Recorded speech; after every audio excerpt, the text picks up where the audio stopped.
그럼 안녕하세요. 자, 이번 시간에는 여러분들이 경찰 백서에 있는 내용 중에서 지난번에 같이 살펴봤었던 그 내용 중에 경찰의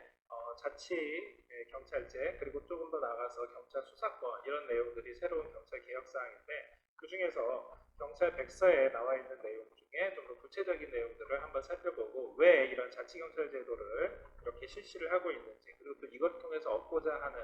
구체적으로 지향하고 있는 바가 어떤 게 있는지에 대해서 같이 살펴보도록 하겠습니다. 자, 먼저 여러분들이 경찰 백서에 있는 내용 중에서 자치경찰제에 대해서 지난번에 설명했었던 그 내용들이 좀 더 구체적으로 나와 있습니다. 일단 자치경찰을 실시하는 것, 우리나라가 다른 나라에 비해 가지고서는 굉장히 국토도 좋고 그리고 또 어떻게 보면은 남북 대치 분단 상황이기 때문에 강력한 국가경찰제도가 있어야 된다라고 그동안 생각했음에도 불구하고 이렇게 자치경찰제를 하는 이유, 바로 그 이유에 대해서 먼저 이야기를 해놓겠습니다.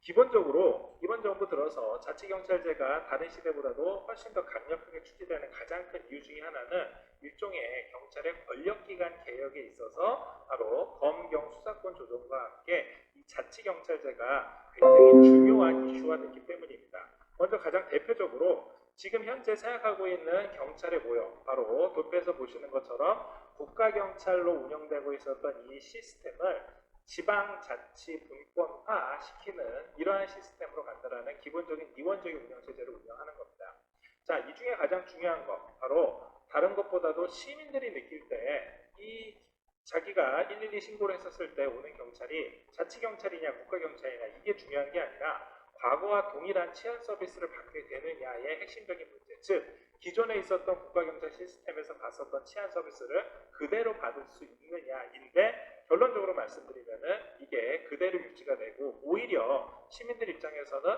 더 많은 치안 서비스를 받을 수 있는 그런 여건이 생겼습니다. 이유는 크게 두 가지입니다. 첫 번째는 지금 도표에서 보시는 것처럼 기본적으로 시도지사 하에 있는 이 각 지역에 있는 자치경찰본부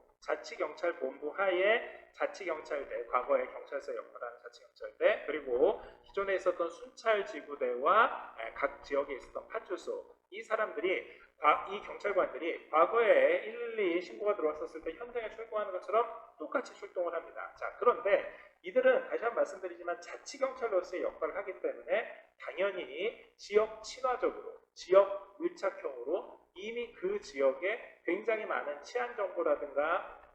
그 지역 근처에 있는 지리감이라든가 지역의 특색이라든가 이런 것들이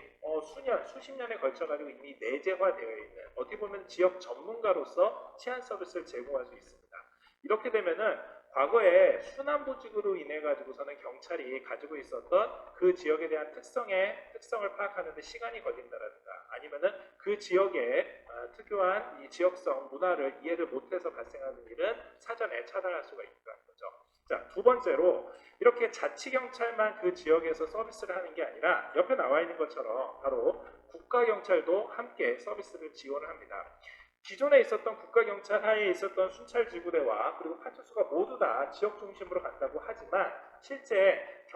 기존에 있었던 이 지방경찰청과 경찰서 그리고 그 밑에 이 지역에 있는 순찰대, 자, 이 순찰대 역할은 주로 기동대에서 기존에 하던 내용들을 같이 합니다. 그렇게 되면은 실제 112 신고를 받고 현장에 긴급해서 출동하게 되는 자치경찰에 있는 지구대, 파출소 말고도, 즉 중앙에 있는 이 국가경찰에서 지원 나오게 되는 이 순찰대까지 함께 서비스를 받게 되는 겁니다. 이렇게 되면은 시민들 입장에서는 신고는 단일한 체계로 운영이 되지만 그로 인해서 치안 서비스는 바로 자치경찰과 국가경찰에서 통합해서 받을 수 있다는 이런 장점들이 있습니다. 이거를 위해 가지고 각종 법안들도 개편을 하고 이 법안 개편에 있어서는 가장 중요한 거 바로 경찰의 조직을 나누는 경찰법과 경찰의 인력을 나누는 경찰 공무원법을 함께 발의를 하고요. 제도적으로 봤었을 때는 바로 자치경찰의 시범 운영을 준비하기 위해서 각 지역의 특성에 맞게 위원회와 단계를 거쳐가지고서는 서비스를 제공하게 됩니다. 그동안 이러한 지역 중심, 지역 치안화되어 있는 서비스를 제공하기 위해서 수없이 많은 설명회와 공청회와 컨설팅과 워크숍을 진행을 했고, 그 결과 지금 현재 나와 있는 시안, 즉 지난번에 설명드렸던 것처럼 1단계, 2단계, 3단계로 나눠가지고 각 단계별로 치안 서비스를 제공할 수 있는 체제를 구축해놨습니다. 1단계에서 하게 돼 있는 이 5개 시도, 자, 이 5개 시도 간단합니다. 여러분들이 과거에 제주 지역에서만 했었던 자치경찰제를 전국으로 확대하는 그 중간 과도기적 단계로 서울시나 아니면은 세종, 그리고 광역시 중에 하나, 도 중에서 하나, 이렇게 하면은 전체 17개 우리나라 광역자치단체 중에서 특별시, 광역시, 도, 그리고 특별행정시와 특별행정도가 같이 운영이 되면은 자연스럽게 이 샘플을 가지고 전국적으로 2단계로 확대를 될 때, 그렇죠, 17개 각 시도에서도 그 시스템대로 benchmarking 해가지고서는 진행을 할 수가 있고, 이것도 바로 전국 단위로 가는 게 아니라 3단계로 나누어서 마지막으로 최종 단계 가기까지 과도기적으로 50%, 70, 80%, 그리고 100%로 점점 확대해 나가게 됩니다. 이렇게 되면은 이 자치경찰제를 바탕으로 해서 기본적으로 각 지역에 자치경찰 조직이 생기게 되고요. 이 자치경찰 조직은 중앙에서는 국가경찰위원회, 그리고 지역에서는 시도경찰위원회가 이러한 이 경찰 조직을 사실상 총괄하게 되는 이러한 업무를 맡게 됩니다. 또한 시민들 입장에서는 다시 한번 말씀드리지만 불편하지 않게 112 상황실을 함께 운영을 하고 있기 때문에 결국 자치경찰 인력은 별도의 신규 인원을 증대하는 필요 없이 국가에서부터 그대로 이관된 인력, 즉 그 사람의 신분과 소속만 바뀌었을 그 사람의 신분적으로 소속만 바뀌었을 뿐이지 실제로는 거기에 자치경찰의 마크를 붙였는지 아니면 그 차가 출동한 차가 자치경찰 소속으로 되어 있는 차량인지 이러한 구분하고는 상관이 없이 그대로 경찰로서 과거의 경찰 서비스를 그대로 제공해 줄 수가 있습니다. 한편 경찰 내부에서도 이러한 자치경찰을 하는 것에 의해서 찬반 논의가 있었습니다만은 지금은 상당수 그 여러 가지 이 논의들이 어느 정도 이 합의가 돼서 최근에는 각 지역에서 근무하고 있는 자치경찰이 나중에 국가경찰로 서로 순환보직을 한다라든가 또 반대로 국가경찰로 근무하던 사람이 자기 지역으로 내려가 가지고서는 거기에서 지역 전문가로서 치안 서비스 하는 것에 대한 순환형, 즉 인사교류가 이제 원활하게 이루어질 수 있도록 되어 있고요. 사무적인 배분면에 있어서도 사실 전체의 경찰 업무 중에서 거의 7, 80%를 차지하고 있는, 즉 생활안전, 교통, 각 지역 경비 이러한 지역 중심으로 되어 있는 치안 서비스가 점진적으로 50%, 7, 80%, 100%로 해서 지역으로 이관되는 겁니다. 이렇게 결국 각 전국적으로 어느 정도의 균질한 서비스를 제공하면서도 지역적으로 서로 형평성이 어긋나지 않게 유지를 하고, 더 나아가서 가장 핵심적인 건 뭘까요? 그렇죠. 바로 지역 친화적으로 서비스를 제공할 수 있다는 점에서 최근에 이 자치경찰 제도와 관련돼서 구체화적인 시스템들이 완성이 되고 있습니다. 특히 자치경찰하고 국가경찰의 공통적인 의무사항까지 함께 도모를 해가지고 혹시 있을지 모르는 자치경찰에 대한 불안감을 해소를 했는데요. 대표적인 게 바로 치안과 관련된 계획은 공통으로 세운다라든가 또 긴급한 사건에 대한 긴급한 초동조치가 필요할 때 함께 현장에서 응급 구원해야 된다는 의무, 더 나아가서 112 상황실은 합동 운영한다라는 이러한 기본적인 원칙 하에서 시스템을 운영하고 있고요. 더 나아가서 이러한 경찰 조직은 과거에 경찰 조직이 그동안 중앙에서 경찰위원회가 행정안전부 소속의 위원회로서의 역할만 했을 뿐이지 실제로 경찰청, 즉 경찰청장 중심으로 되어 있는 단일한 국가조직이었었던 경찰 조직을 관리하기가 어려웠었던 측면에서 이제는 바뀌어서 자치경찰에서는 국가에서는 국가경찰위원회가, 시도에서는 시도경찰위원회가 그 산하에 있는 경찰 조직을 직접 관리할 수 있도록 시스템을 만들어놨습니다. 이게 소위 말하는 영미법계에서 즉 경찰의 정치적 중립성과 민주성을 보장하기 위한 방법으로 운영이 되는 겁니다. 그 결과 각 지역의 시도, 지사 소속의 5명의 위원들이 현장에서 경찰에 있는 중요한 정책과 또 인사상, 징계, 또 기타 장비, 시설, 정책 수립과 관련돼서 의사결정을 하게 되는 겁니다. 한편 마지막으로 이 자치 경찰의 가장 중요한 이슈 중에 하나였었던 바로 예산과 관련돼서는 현재 기본적으로 국가에서 원칙적으로 부담을 하도록 했습니다. 자, 국가에서 원칙적으로 부담을 한다라는 거는 그렇죠. 과거하고 동일하게 운영이 되는 겁니다. 자, 하지만 계속해서 국가에서 예산을, 국가에서 장비를, 국가에서 시설을 지원한다라는 것 자체는 어떻게 보면은 지역 분권화되어 있는 이 자치 분권의 의의에 합당하지 않다라고 모든 사람들이 공감대를 가지고 있기 때문에 이제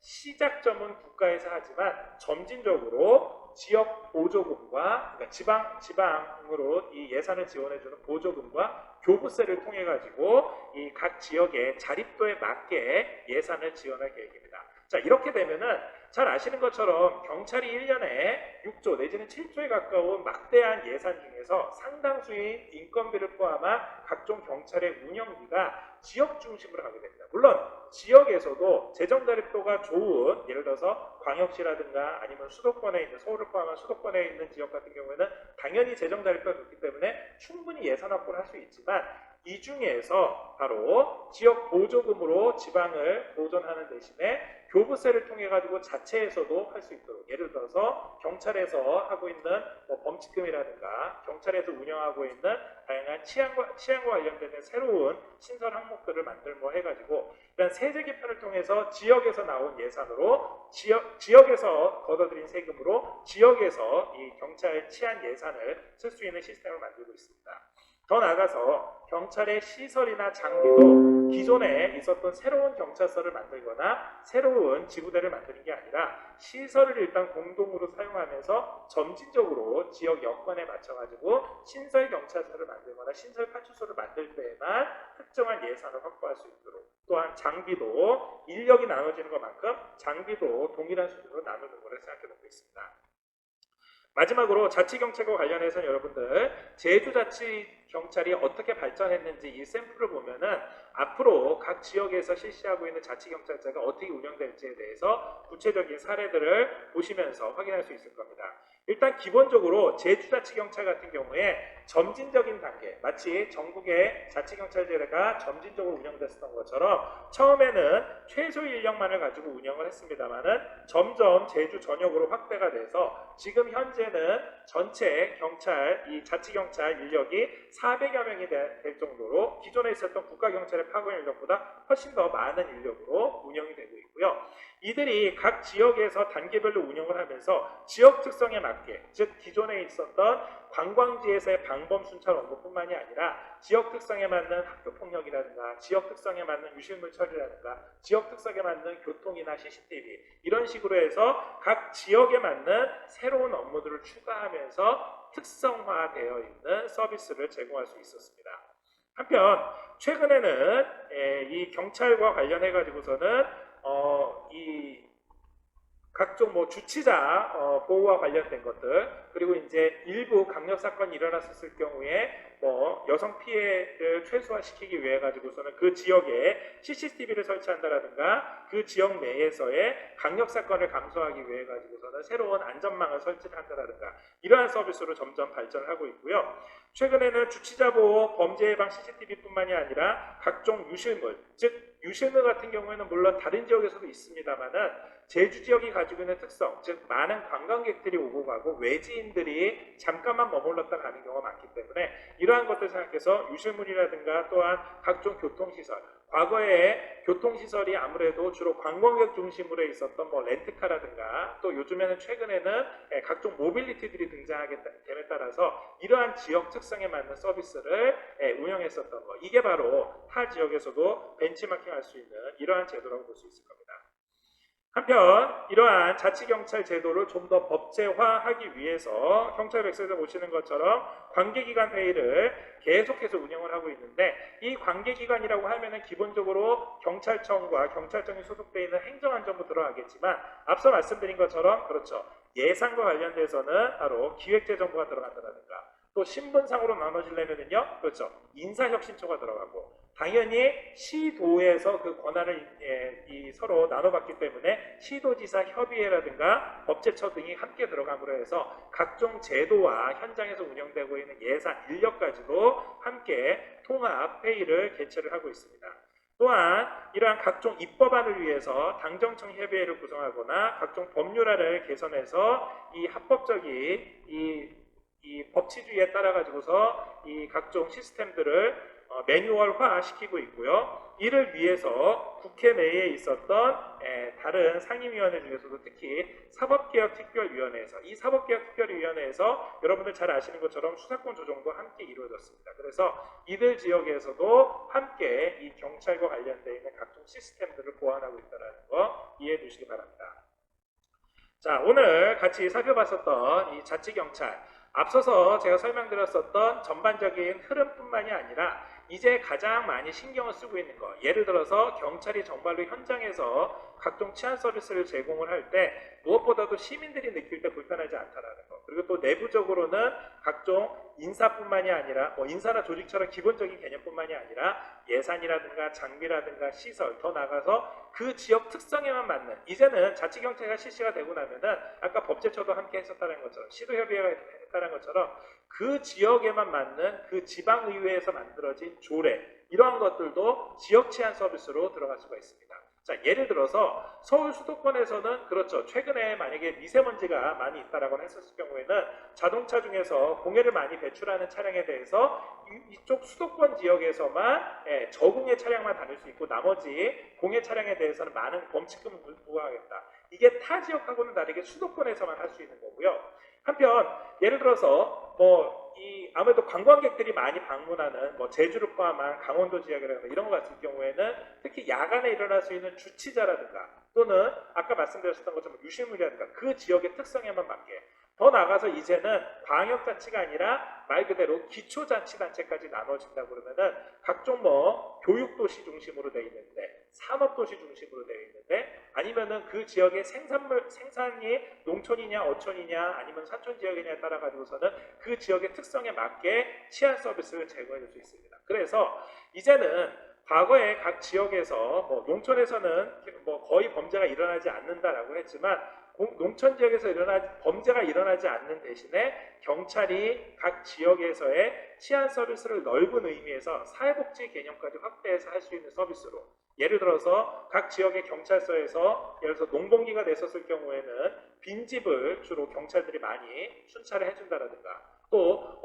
어촌이 있었던 지역 같은 경우에는 주로 여름 휴가철이나 겨울 휴가철에 많은 관광객들이 방문을 하고 평상시에는 방문하지 않기 때문에 그 지역에서만 특별하게 필요한 하계 파출소를 만들어준다라든가 이런 식으로 지역 특성에 맞는 각종 치안 서비스도 이제는 가능하게 됐습니다.